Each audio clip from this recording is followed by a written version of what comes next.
Bismillahirrahmanirrahim. Assalamualaikum warahmatullahi wabarakatuh. Alhamdulillah, ini hari Jumat ya. Oleh Rasulullah SAW kita diseru di malam Jumatnya atau di hari Jumatnya supaya membaca salah satu surat yang istimewa lah dari Al-Quran, yakni surat Al-Kahfi ya. Saya yakin teman-teman sudah tahu manfaat dari membaca surat Al-Kahfi di hari Jumat, sebagaimana disebut dalam beberapa hadis yang sudah populer ya, antara lain mendapatkan cahaya, diterangi oleh cahaya dari minggu ini ke minggu berikutnya, atau diterangi cahaya dari tempat kita sampai Baitul Atiq, atau banyak yang menafsirkan sebagai Masjidil Haram atau Mekah, atau mendapatkan cahaya nanti di hari akhirat ya. Yang kedua mendapatkan ridho Allah, terus yang ketiga mendapatkan ampunan Allah, terus berikutnya terlindungi dari fitnah Dajjal, terlindungi dari godaan setan.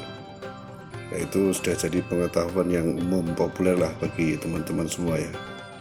Nah, di sesi Jumat spesial ini untuk Jumat-Jumat kedepannya, insya Allah kita akan men-share hal-hal terkait dengan surat Al-Kahfi yang menurut kita istimewa ini. Untuk kali ini saya akan membongkar rahasia dari tindakan Nabi Khidir. Ini membongkar rahasia kayak apa aja ya. Enggak lah, itu kita kan bukan orang alim, enggak membongkar sih. Ini sekedar sharing sebuah potret dari kisah yang fenomenal yang diceritakan di surat Al-Kahfi, yaitu kisah Nabi Khidir ya. Teman-teman sudah pasti paham lah dengan kisah Nabi Khidir dengan Nabi Musa ya, yang mana Nabi Khidir melakukan 3 hal yang menurut banyak orang aneh lah.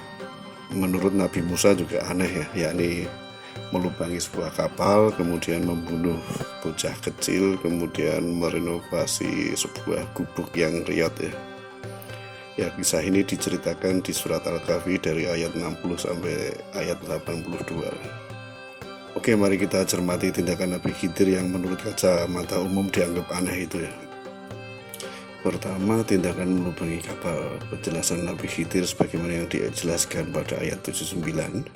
Karena Nabi Khidir mengetahui ada kapal penguasa yang serakah di sekitar situ, maka dilubangilah kapal rakyat kecil tersebut ya, supaya terhindar atau supaya tidak dipalakin oleh penguasa setempat ya. Jadi penguasa yang suka malakin itu dari dulu sudah ada ya, sejak zaman Nabi Khidir sudah terjadi lah.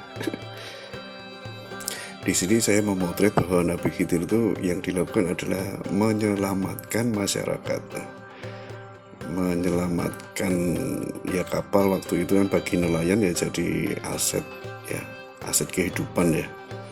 Jadi dalam konteks ini menyelamatkan ekonomi rakyat atau rakyat secara aspek lahiriahnya lah mungkin gitu ya.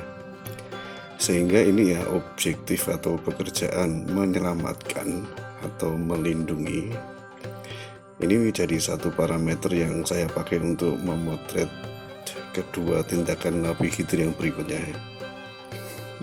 Tindakan Nabi Khidir yang kedua membunuh seorang bocah kecil ya. Membunuh seorang bocah lah. Demi apa sih? Di penjelasan Nabi Khidir kepada Musa, kita mengetahui bahwa Nabi Khidir ini menyelamatkan keimanan si orang tua dari bocah itu. Jadi si orang tuanya ini soleh gitu. Karena di masa depan si bocah tersebut itu membuat kedua orang tua yang soleh tadi terjerumus dalam kekafiran. Di sini saya tidak akan menganalisa aspek syariatnya ya, tapi saya lebih memotret dari aspek intrinsik ya, atau nilai pesan moralnya, yang mana menurut saya tindakan Nabi Khidir tersebut adalah suatu bentuk penekanan sebuah pesan bahwa keimanan adalah satu hal yang sangat penting, sangat berharga, satu hal yang esensial bagi manusia. Ya, sebagaimana kita ketahui ya, tanpa iman nilai manusia bisa jatuh pada tingkat yang sangat rendah lah. Maka iman adalah nilai esensial bagi manusia. Oke, kemudian tindakan yang ketiga, yakni tindakan Nabi Khidir merenovasi sebuah rumah yang reot. Nabi Khidir melindungi apa nih? Menyelamatkan apa nih? Ternyata ada harta yang tersimpan di dalam rumah reot tersebut.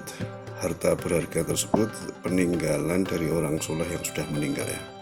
Di ayat ini disebutkan kanzahuma rahmatan mir rabbika. Istilah kanza atau kanzun yang artinya itu suatu harta yang nilainya mahal. Ada beberapa mushaf yang mengartikannya dengan harta benda yang emas, yang berlian dan sebagainya.